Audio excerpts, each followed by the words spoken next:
ஒரு சில பேர் இந்த ஓகே பூமர்னு ஒரு யூடியூப் சேனல் இருக்கு, அது கூட எல்லாம் என்ன கம்பேர் பண்ணிருக்காரு. அவரு வந்து அசிங்கமான வார்த்தைகள் யூஸ் பண்ணுவாரு. அது கிடையாதுங்க, மக்களே தயவு செய்து அந்த மாதிரி என்ன பிராண்ட் பண்ணாதீங்க. ஐ அம் நாட் தட். இவருக்கு என்ன நான் சொல்ல விரும்புறேன்னா, இவர் பார்த்தாலே எங்களோட கொஞ்சம் பெரியவர் மாதிரி தான் தெரியுறாரு. ஒன்னு புரிஞ்சுக்கோங்க, நல்லா பேசுறவங்களாம் நல்லவன் கிடையாது, கெட்ட வார்த்தை பேசுறவங்களாம் கெட்டவன் கிடையாது.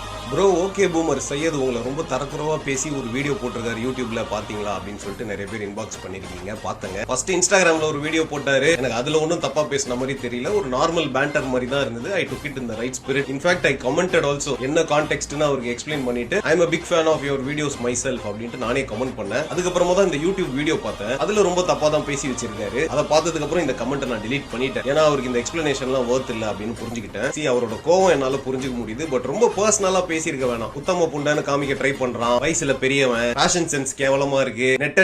இந்த அர்ஜுன் ராம் அண்ட் சையத் இவங்களோட அந்த கான்ட்ரவர்சி வீடியோ தான் பார்த்தோம். இப்போ என்னன்னா அர்ஜுன் ராம் அந்த பிரதரோட வீடியோ எல்லாம் நான் பார்த்தது இல்ல. இந்த சையத்ன்ற ஓகே பூமர் இருக்காரு இல்லையா, அவரோட எல்லா வீடியோவும் நான் பார்த்திருக்கேன். அது மட்டும் இல்லாம என்னோட ஒரு வீடியோ எடுத்து அவங்க ஒரு ட்ரோல் மெட்டீரியல் அவங்க இதுல பண்ணிருப்பாங்க. சையத் சொல்லியிருப்பாரு, அசிங்கமா பேசுறவங்க எல்லாம் கெட்டவன் கிடையாது, ஒழுங்கா பேசுறவன் நல்லவன் கிடையாது. இந்த நல்லவன் கெட்டவன்ற பாகுபாடு அதெல்லாம் கிடையாது. யூடியூப் இன்ஸ்டாகிராம்ன்றது ஒரு சோசியல் மீடியா பிளாட்ஃபார்ம். இதுல வந்து சின்ன குழந்தையில இருந்து 60 வயசு கிழவன் வரையும் எல்லாருமே பார்க்கக்கூடிய ஒரு டூல் தான். அதுல நீங்க போடுற வீடியோல இந்த மாதிரி அசிங்கமா பேசி போட்டா சேனலோட ஓனர் உங்களுக்கும் நல்லா இருக்காது, பாக்குற வியூவருக்கும் நல்லா இருக்காது. நீங்க ஒரு நாலேஜபிள் காய், எக்ஸ்பர்ட்ஸால சொல்ல முடியாது, எக்ஸ் இந்தியன் பிளேயரால சொல்ல முடியாது, நாங்க சொல்லியிருக்கோம், இது பண்ணியிருக்கோம், அது பண்ணியிருக்கோம் எல்லாம் சொல்றீங்க. பட் ஆர்சிபி மேல எதுக்கு இவ்வளவு வன்மம்? ஹேட்டர்ஸ்லயே 2 விதம் இருக்குங்க.